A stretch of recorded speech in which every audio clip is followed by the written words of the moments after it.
welcome to the Success Channel. Today I'm going to read for you from the book of Napoleon Hill. It's called Think and Grow Rich. So you have to think about getting rich, and that is the way you get rich. You first become rich in your mind, and then you get rich in reality, in the material world. This was long ago, before the law of attraction. Think and Grow Rich, success formula. This is where the law of attraction comes from. This is more like the source from this book. And I'm going to read for you the end of chapter 2, and it's called Desire Outwits Mother Nature. As a fitting climax to this chapter, I wish to introduce one of the most unusual persons I have ever known. I first saw him 24 years ago, a few minutes after he was born. He came into the world without any physical sign of ears, and the doctor admitted when pressed for an option that the child might be deaf and mute for life. I challenged the doctor's opinion. I had the right to do so. I was a child's father. I too reached a decision and rendered an opinion, but I expressed the opinion silently, in the secrecy of my own heart. I decided that my son would hear and speak. Nature could send me a child without ears, but nature could not induce me to accept the reality of the affliction. In my own mind, I knew that my son would hear and speak. How? I was sure there must be a way, and I knew I would find it. I thought of the words of the immortal Emerson. The whole course of things goes to teach us fate. We need only obey. There is guidance for each of us, and by lowly listening, we shall hear the right word. The right word? Desire.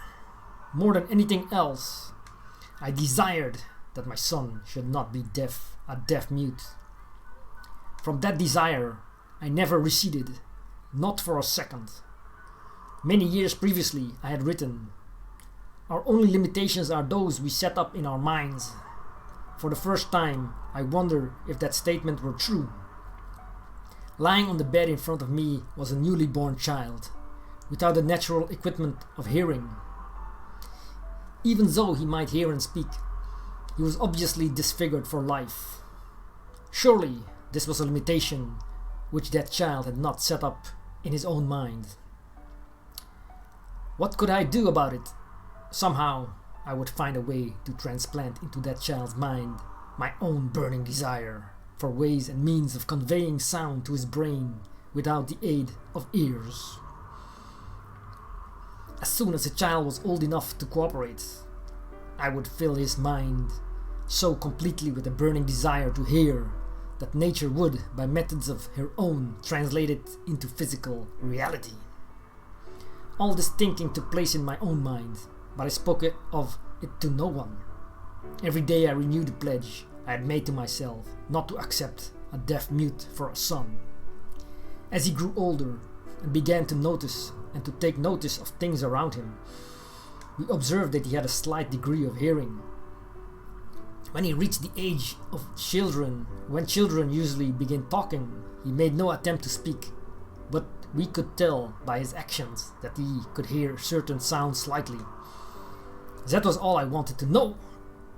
I was convinced that if he could hear even slightly, he might develop still greater hearing capacity. Then something happened which gave me hope. It came from an entirely unexpected source. We bought a Victrola.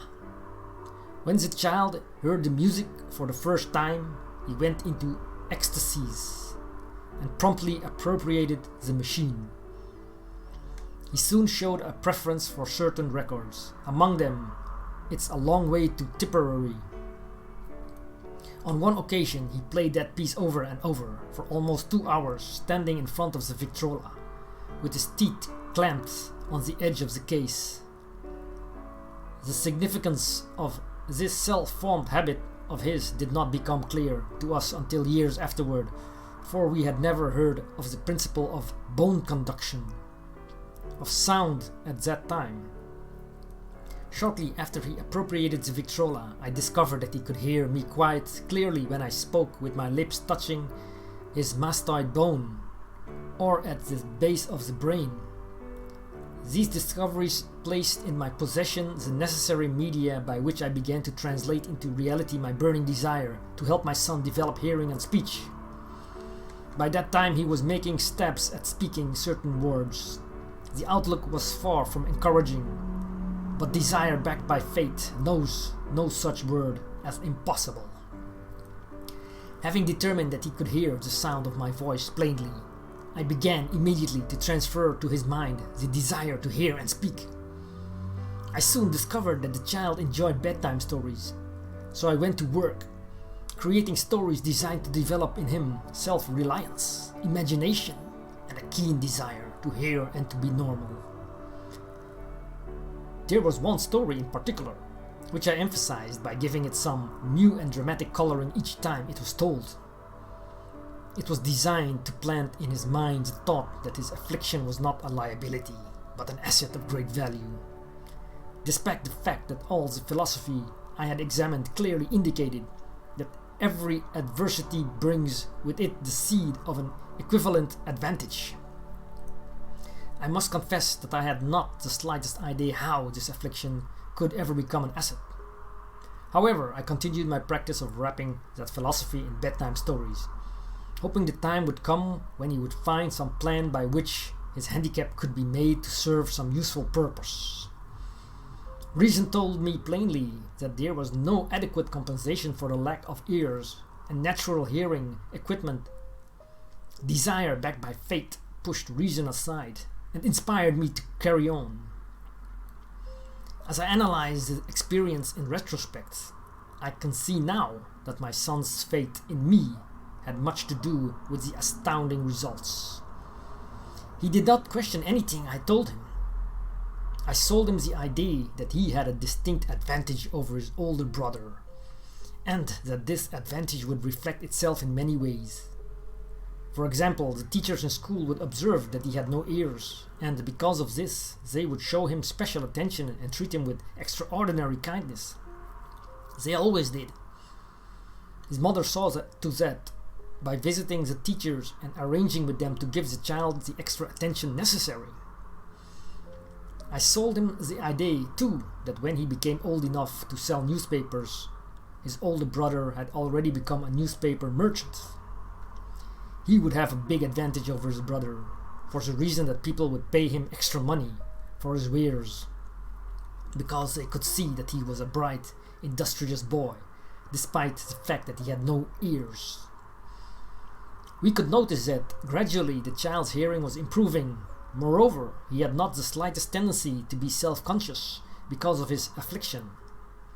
When he was about 7, he showed the first evidence that our method of servicing his mind was bearing fruit.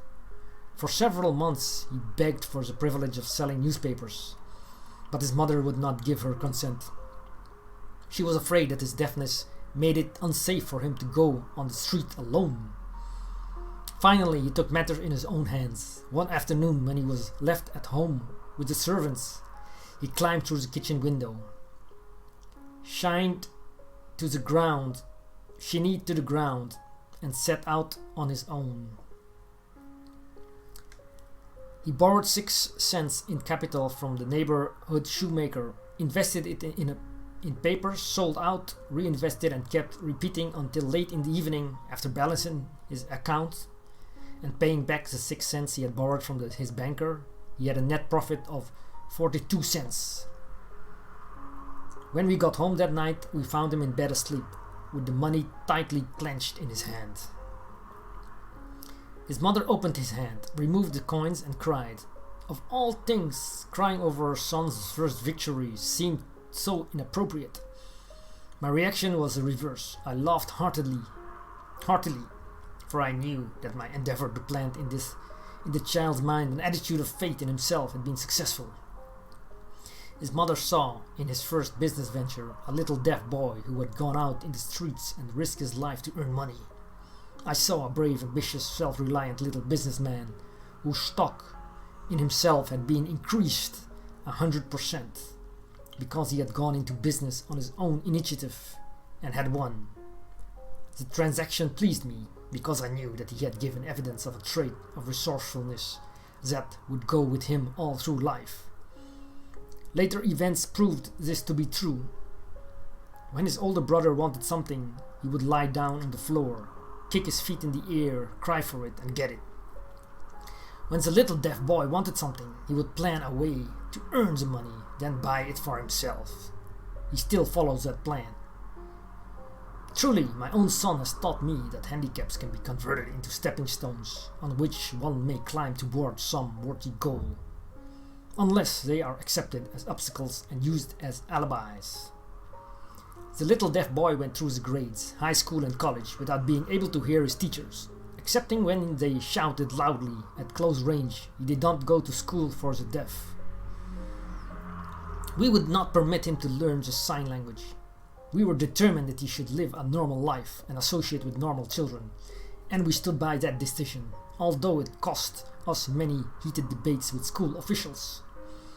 While he was in high school, he tried an electrical hearing aid, but it was of no value to him, due, we believe, to a condition that was disclosed when the child was 6 by Dr. J. Gordon Wilson of Chicago, when he operated on one side of the boy's head and discovered that there was no sign of natural hearing equipment.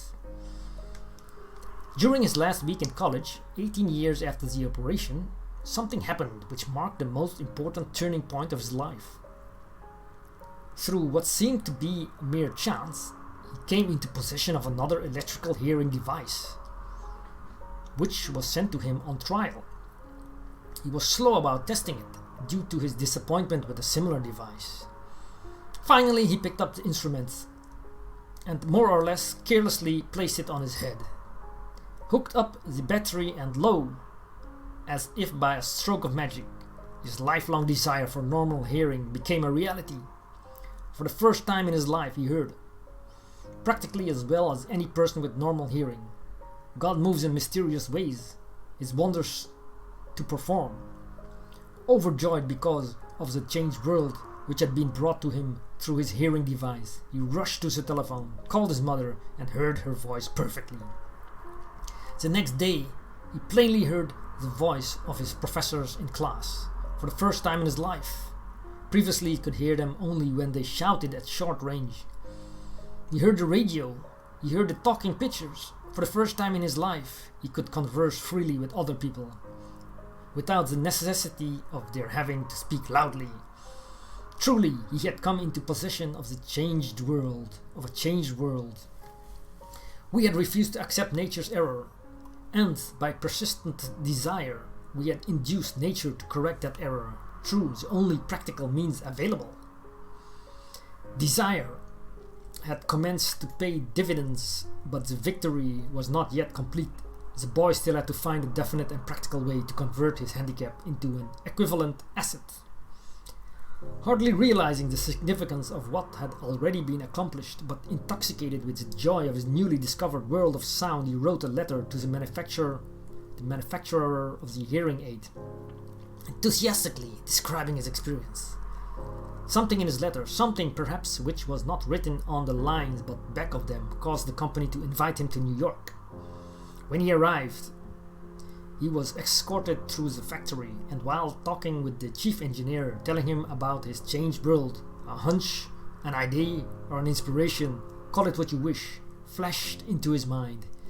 It was this impulse of thought which converted his affliction into an asset, destined to pay dividends in both money and happiness to thousands for all time to come.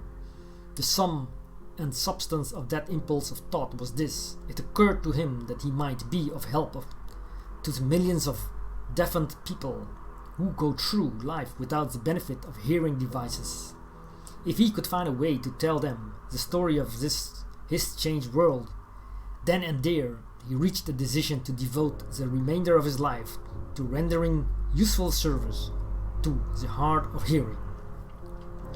For an entire month, he carried on an intensive research, during which he analyzed the entire marketing system of the manufacturer of the hearing device, and created ways and means of communicating with the hard of hearing all over the world, for the purpose of sharing with them his newly discovered, changed world. When this was done, he put in writing a 2-year plan based upon his findings. When he presented the plan to the company, he was instantly given a position for the purpose of carrying out his ambition. Little did he dream, when he went to work, that he was destined to bring hope and practical relief to thousands of deafened people who, without his help, would have been doomed forever to deaf mutism. Shortly after he became associated with the manufacturer of his hearing aid, he invited me to attend a class conducted by his company for the purpose of teaching deaf mutes to hear and to speak. I had never heard of such a form of education. Therefore, I visited the class, skeptical but hopeful that my time would not be entirely wasted. Here I saw a demonstration which gave me a greatly enlarged vision of what I had done to arouse and keep alive in my own son's mind the desire for normal hearing. I saw deaf mutes actually being taught to hear and to speak through application of the self-same principle I had used more than 20 years previously in saving my son from deaf mutism. Thus, through some strange turn of the wheel of fate, my son Blair and I have been destined to aid in correcting deaf mutism for those as yet unborn, because we are the only living human beings, as far as I know, who have established definitely the fact that deaf mutism can be corrected to the extent of restoring to normal life those who suffer with this affliction. It has been done for one, it will be done for others. There is no doubt in my mind that Blair would have been a deaf mute all his life if his mother and I had not managed to shape his mind as we did. The doctor who attended at his birth told us, confidentially, the child might never hear or speak. A few weeks ago, Dr. Irving Voorhees, a noted specialist on such cases, examined Blair very thoroughly. He was astounded when he learned how well my son now hears and speaks, and said his examination indicated that theoretically the boy should not be able to hear at all. But the lad does hear, despite the fact that X-ray pictures show there is no opening in the skull whatsoever from where his ears should be to the brain. When I planted in his mind the desire to hear and talk and live as a normal person, there went with that impulse some strange influence which caused nature to become bridge builder and span the gulf of silence between his brain and the outer world, by some means which the keenest medical specialists have not been able to interpret it. It would be sacrilege for me to even conjecture as to how nature performed this miracle. It would be unforgivable if I neglected to tell the world as much as I know of the humble part I assumed in this strange experience. It is my duty and privilege to say, I believe, and not without reason, that nothing is impossible to the person who backs desire with enduring faith. Verily, a burning desire has devious ways of transmuting itself into its physical equivalent. Blair desired normal hearing. Now he has it. He was born with a handicap, which might easily have sent one with a less defined desire to the street with a bundle of pencils and a tin cup. That handicap now promises to serve as a medium by which he will render useful service to many millions of hard of hearing, also to give him useful employment at adequate financial compensation as the remainder of his life. The little white lies I planted in his mind when he was a child by leading him to believe his affliction would become a great asset, which he could capitalize, has justified itself. Verily, there is nothing, right or wrong, which belief plus burning desire cannot make real. These qualities are free to everyone. In all my experience in dealing with men and women who have personal problems, I have never handled a single case which more definitely demonstrates the power of desire. Authors sometimes make the mistake of writing of subjects of which they have but superficial or very elementary knowledge. It has been my good fortune to have had the privilege of testing the soundness of the power of desire, through the affliction of my own son. Perhaps it was providential that the experience came as it did, for surely no one is better prepared than he to serve as an example of what happens when desire is put to the test. If Mother Nature bends to the will of desire, is it logical that mere man can defeat a burning desire? Strange and imponderable is the power of the human mind. We do not understand the method by which it uses every circumstance, every individual, every physical thing within its reach as a means of transmuting desire into its physical counterpart. Perhaps science will uncover this secret. I planted in my son's mind the desire to hear and to speak as any normal person hears and speaks. That desire is now become a reality. I planted in his mind the desire to convert his greatest handicap into his greatest asset. That desire has been realized. The modus operandi by which this astounding result was achieved is not hard to describe. It consisted of 3 very definite facts. First, I mixed faith with the desire for normal hearing, which I passed on to my son. Second, I communicated my desire to him every conceivable way available, through persistent, continuous effort over a period of years. Third, he believed me.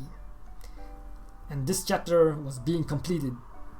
As this chapter was being completed, news came of the death of M.M.E. Schumann Heinck. One short paragraph in the news dispatch gives the clue to this unusual woman's stupendous success as a singer. I quote the paragraph because the clue it contains is none other than desire. Early in her career, M.M.E. Schumann Heinck visited the director of the Vienna Court Opera to have him test her voice, but he did not test it. After taking one look at the awkward and poorly dressed girl, he exclaimed, none too gently, with such a face and with no personality at all, how can you ever expect to succeed in the opera? My good child, give up the idea. Buy a sewing machine and go to work. You could never be a singer. Never is a long time. The director of the Vienna Court Opera knew much about the techniques of singing.